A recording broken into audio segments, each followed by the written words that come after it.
Lo que veo es que ha habido un cambio bastante grande de la primera vez que fui a México hace 8 años y que en un congreso de la Cámara de la Construcción y que apenas se estaba hablando de BIM en casi ningún sitio y después de haber estado en Guadalajara y en Guanajuato en 2 ocasiones en 3 años consecutivos, pues lo que sí que he visto es una evolución bastante importante en el número de empresas, en el número de profesionales, en el interés y luego sobre todo en el nivel de madurez. Obviamente pues cada vez empieza a haber empresas con más capacidad tecnológica. La ventaja de estar conectados a nivel mundial hace que tengamos posibilidad de acceder a innovaciones de una manera realmente rápida, independientemente si estás en México, en España o en Holanda, ¿no? O sea que tienes esa posibilidad de poder, y eso es lo que yo he visto fundamentalmente, ¿no? Que ha habido un crecimiento en interés.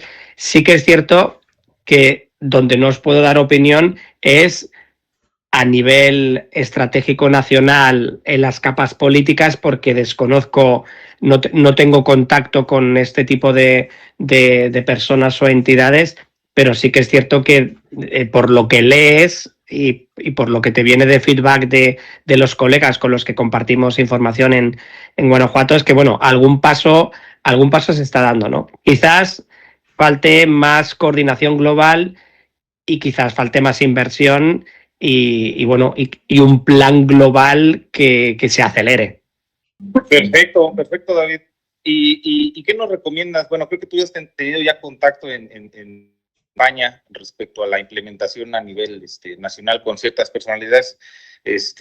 Acá en México, ¿cómo nos recomiendas hacer como contacto con esas partes sensibles para que ya empiecen a hacer más inversión, para que empecemos a tener una normativa más regulada? Esa pregunta es muy complicada, como quien dice, de responder, porque depende de muchos factores, pero vamos, aquí la persona de referencia a nivel mundial, que es el doctor Vidal Sucar, que tiene una grandísima experiencia en implantaciones a nivel de país. Uno de los aspectos más importantes que resalta, lo primero es no dejar de lado a ninguna de los motores estratégicos de un país, ¿no? ¿A qué denominamos motor estratégico? ¿No? Pues obviamente la industria es uno de ellos. Ahí estaríamos hablando de toda la parte de arquitectura, ingeniería, constructores, promotores, etcétera, etcétera, ¿vale? Pero el otro gran eje estratégico es la parte de la educación. Tú no puedes cambiar la industria sin tener el apoyo total de los centros de enseñanza, que tienen que proveer de las acciones formativas correspondientes para que los profesionales se vayan formando en paralelo, la industria va cambiando, ¿no? Y por supuesto de las administraciones públicas. Si la administración pública no va creando las normativas necesarias y el esquema correspondiente, pues también es difícil, ¿no? Y ahí es donde la administración pública lo que sí que tiene es el poder de liderarlo, el poder de poner presupuestos encima de la mesa, crear grupos de personas que vayan uniendo todas estas áreas estratégicas y evidentemente eso lo que se puede realizar invitando a mesas de trabajo a los principales agentes del país y crear una estrategia colaborativa con objetivos comunes y sobre todo invitando a los países que ya tienen experiencias en este sentido tremendamente avanzadas, ¿no? Igual que con el tema de la normativa, no hay que inventar la normativa BIM, por favor, no hay que crearla desde cero, no hay que crear acrónimos nuevos, no hay que inventar sistemas de clasificación.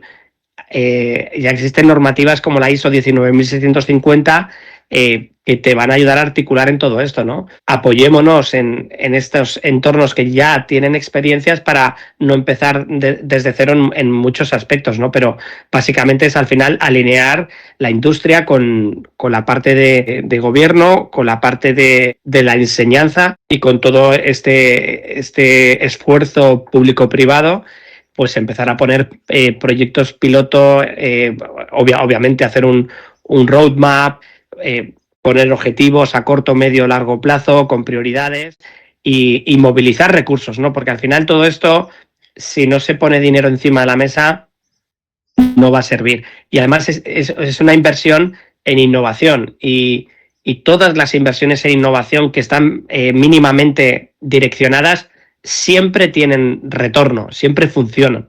Con lo cual, pues ya sabemos que esto funciona, porque ya se ha hecho en otros países y se están consiguiendo extraordinarios resultados, ¿no? Con lo cual, pues solo hay que copiar el ejemplo. Excelente. Tocaste un tema bien importante, el tema de la educación. Uno de los factores o pilares bien importantes es que ya se vaya como implementando esto en la formación educativa de los estudiantes del ramo, ¿no? No solo de arquitectura, sino de construcción, de costos, de estructura, todo. Entonces, bueno, al menos acá en México el tema de la educación es un tema que va muy atrasado conforme a lo que la industria demanda, por lo que los colegios, como lo que pretendemos implementar, bueno, hacer, los colegios que dan capacitaciones, diplomados o cursos enfocados a competencias, enfocado al sistema de competencias a nivel global, es lo que no sé, bueno, creo que jugaría un papel importante para fortalecer este aspecto. ¿Tú qué opinas? Estos institutos, colegios que tratan de mostrar esta capacitación, ¿funcionan? ¿Tendrían un papel importante en esto? Bueno, aunque lo que diga vaya a sonar políticamente incorrecto, yo te voy a hablar desde la experiencia. Yo he trabajado impartiendo formación, hay cosas que se nos dan mejor o peor, y yo de forma innata he tenido esa capacidad de poder transmitir todo esto, ¿no? Esto que te estoy comentando, conozco la parte de la educación desde la universidad, desde los colegios profesionales, ¿vale? Desde entidades paralelas, desde centros de formación profesional, y lo que sí que tengo nítido es que si estas instituciones no lo hacen, el mercado va a crear la formación necesaria para realizarla. ¿Qué ocurre? Que si David Barco se le ocurre montar una academia, pues bueno, pues lo haré con la experiencia que tengo, de una manera intencionada, mejor o peor, pero tendré la potencia o tendré la capacidad de que la gente conozca que doy cursos de formación, me lo invento, de Autodesk Revit, por ejemplo, o de Bing Collab, o de Navisworks, o de cualquier otro tipo de herramienta, ¿no? Llegaré a un número determinado de personas, porque soy la institución que soy. Si tengo la suerte de ser una gran institución, una agremiación, una asociación, pues obviamente podré llegar a muchísima más gente, ¿no? Pero ¿qué ocurre? Que en general este tipo de instituciones, que generalmente tienen cierto componente político o se relacionan con ámbitos políticos de una manera, son estructuras muy jerarquizadas y son estructuras terriblemente lentas, ¿vale? Tanto que muchas de ellas, si no han muerto, están casi a punto de morir en el camino. ¿Por qué? Porque en un entorno de transformación digital en el que sale ChatGPT y se instala y se empieza a utilizar en una semana por cientos de millones de personas en el mundo, no estoy diciendo que eso sea lo mejor, ¿no? Pero es que eso ocurre, o sea, eso está pasando, ¿no? Lo que no puede pasar es que haya instituciones que saben que tienen que adaptar sus itinerarios formativos a la transformación digital, en un sentido tremendamente amplio. Lo saben desde hace 15 años y no están cambiando.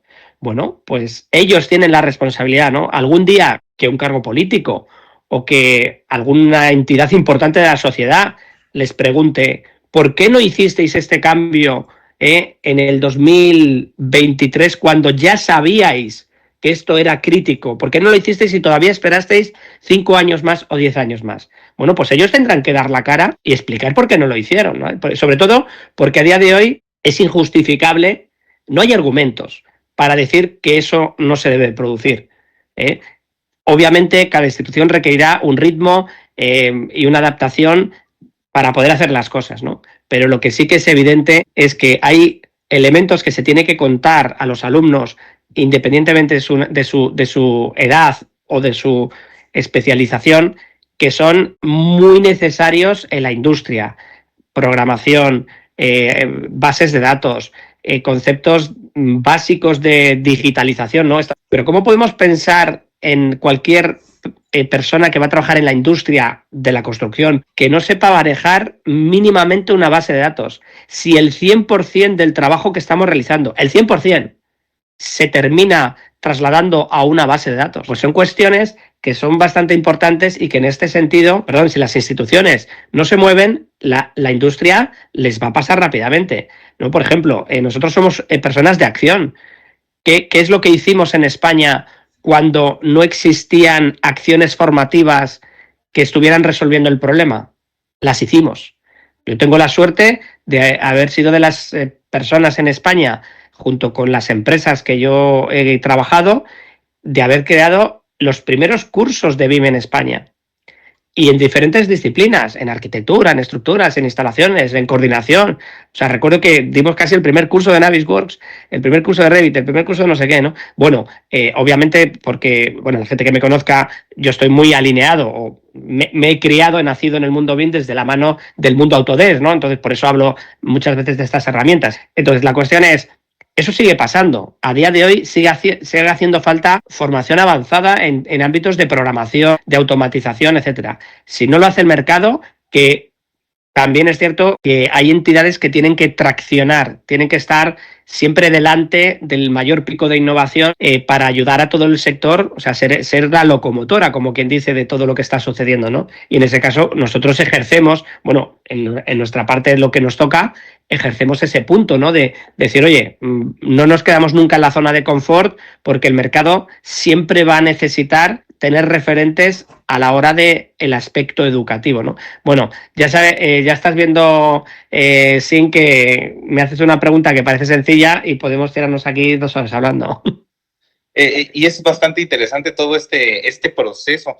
Ahora, ¿cómo podemos motivar a la población para que se siga capacitando y no que ya se vea rebasada hasta que, o sea, no sé cómo formular esta pregunta, pero... Es muy difícil. Hay una curva que no voy a descubrir yo a día de hoy, que se llama la curva de Gartner y las curvas de implementación.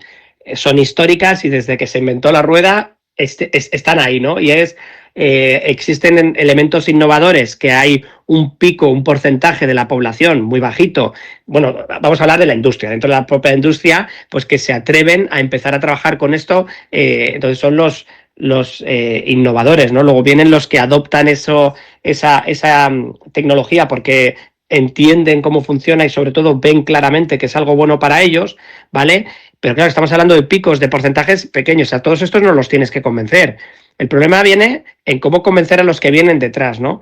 Es muy difícil hacer ver a las personas esto es bueno para ti cuando ellos tienen una zona de confort.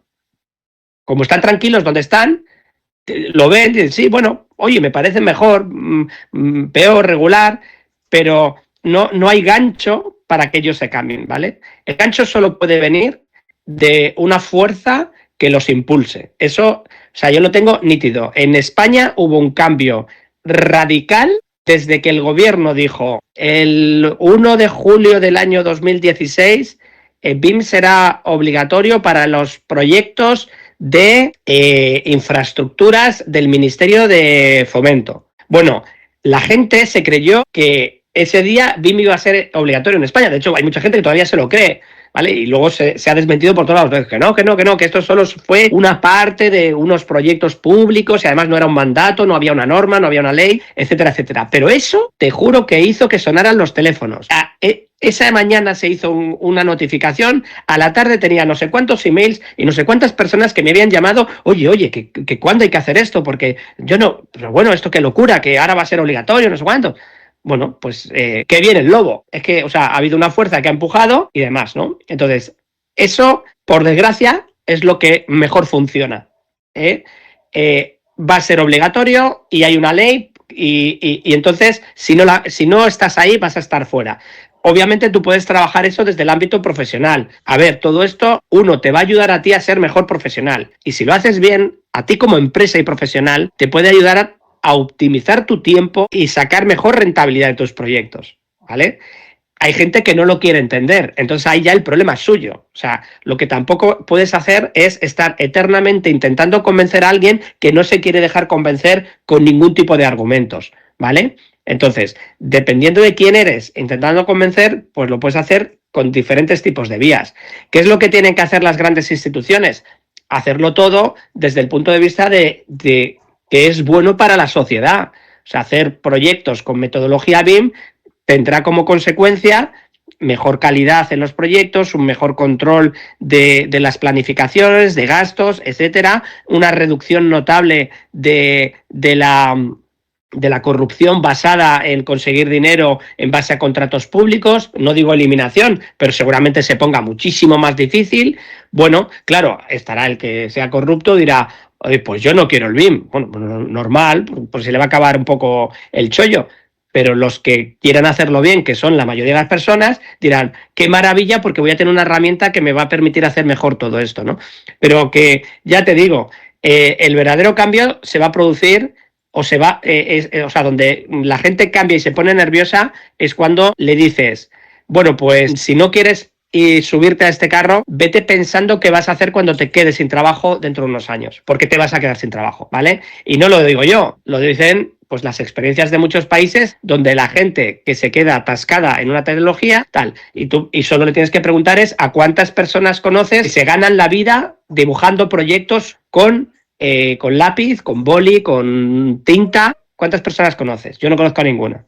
¿Vale? Conocía a una persona que se dedicaba a hacer proyectos con acuarelas y ya no se dedica, ¿vale? De hecho, hace 15 años que se quedó sin trabajo porque con la primera crisis que hubo en España en el 2008 del mundo de la construcción, fue literalmente la primera persona que me llamó y me dijo, David, me he quedado sin trabajo y no sé qué hacer con mi vida, ¿qué me recomiendas? Y se fue a Qatar. Bueno, pues evidentemente esa es una anécdota, o sea, es un ejemplo muy claro, ¿no? de lo que va a pasar. Es decir, no, obviamente no va a ser mañana a las 9 de la mañana todo el mundo que no sepa BIM se va a quedar sin trabajo, no, eso será gradual. Pero yo ya conozco muchos ejemplos de personas que se les dio una oportunidad de, oiga usted, en esta empresa vamos a trabajar con BIM, tiene usted unos años para formarse y si no se forma, terminaremos prescindiendo de sus servicios. Bueno, y que pasa el tiempo y que ha sucedido despidos por no estar con metodología BIM después de haber recibido posibilidad de formación, posibilidad de adaptarse, etcétera. Entonces,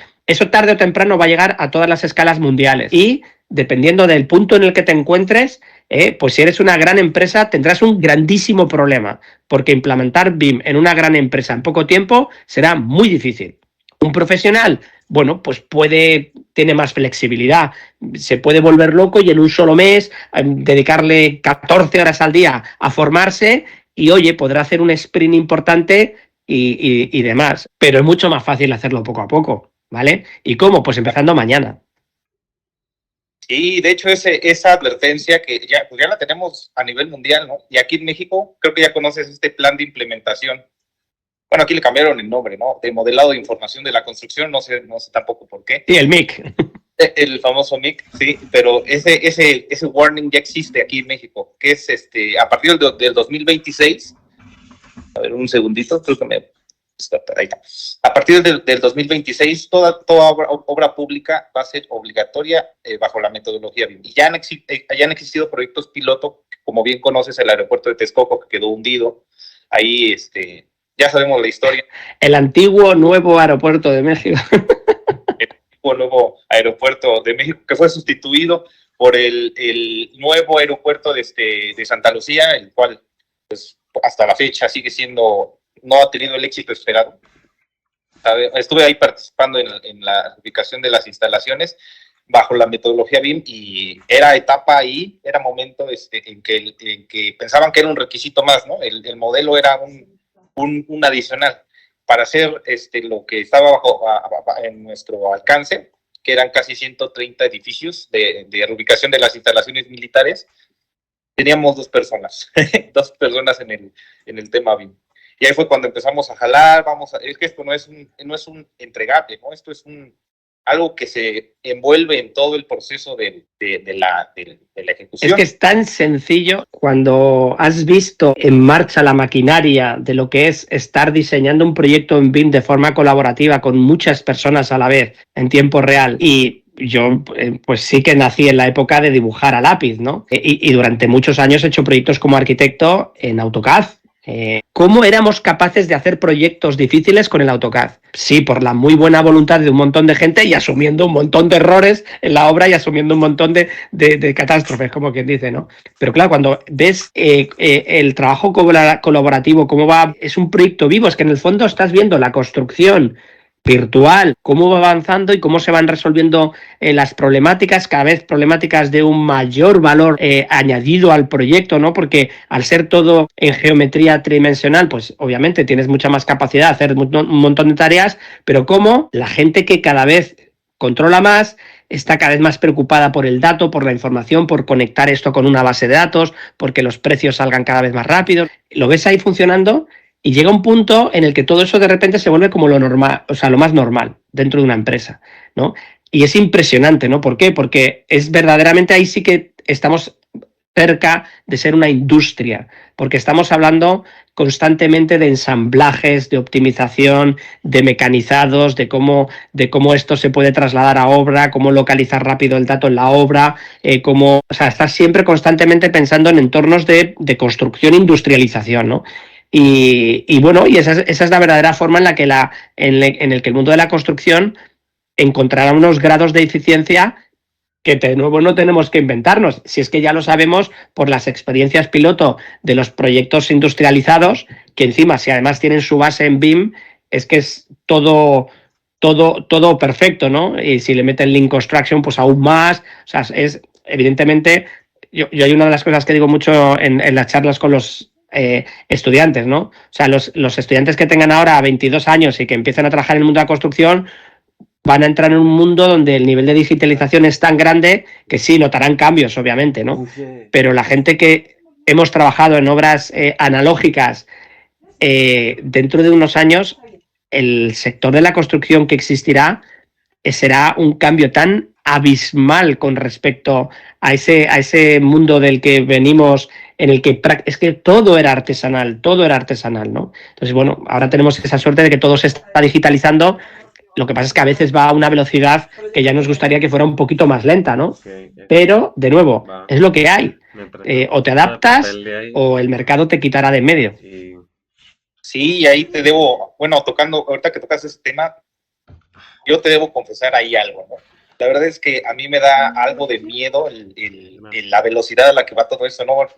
Reciente lo de la inteligencia artificial, hay bastantes cosas que vas aprendiendo algo y te das cuenta de que desconoces algo más. Ahora por la empresa apenas estamos haciendo tomamos la capacitación de los escáneres estos de Leica, las P40, para hacer las rehabilitaciones por medio de 9 puntos y todo eso. Y hay un mundo por desconocido, ¿no? Y adicional a eso, la velocidad a la que va cambiando, como bien comentas, a mí me da miedo.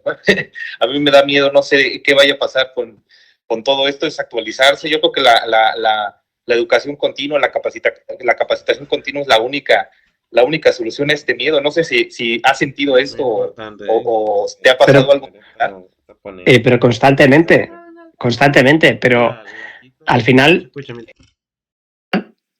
de trabajo personal y de trabajo y de acostumbrarse. O sea, es otra anécdota que le cuento a los alumnos, ¿no?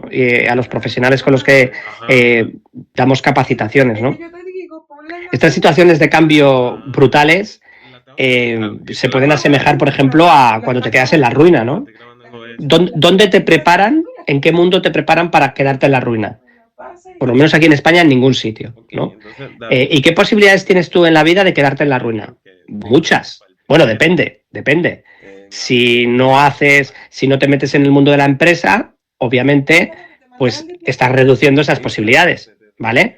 Pero también es cierto que en cualquier momento te pueden despedir y no encontrar trabajo y que te quedes también sin dinero, con lo cual, o sea, vivimos en un mundo donde nadie te prepara para estas incertidumbres, ¿no? Entonces, ¿qué es lo que ocurre? Que cuando encuentras a personas que te ayudan a entender esas situaciones, ¿vale? Yo, por ejemplo, yo me he arruinado 2 veces, y casi consecutivas, ¿no? Bueno, yo creo que es que ni siquiera salí de la primera ruina y ya está con la siguiente, ¿no? Pero bueno, la cuestión es que cuando entiendes esa situación y uno sabes que tú no eres responsable de ellas, es decir, posiblemente alguna decisión tomaste que te llevó allí, seguro.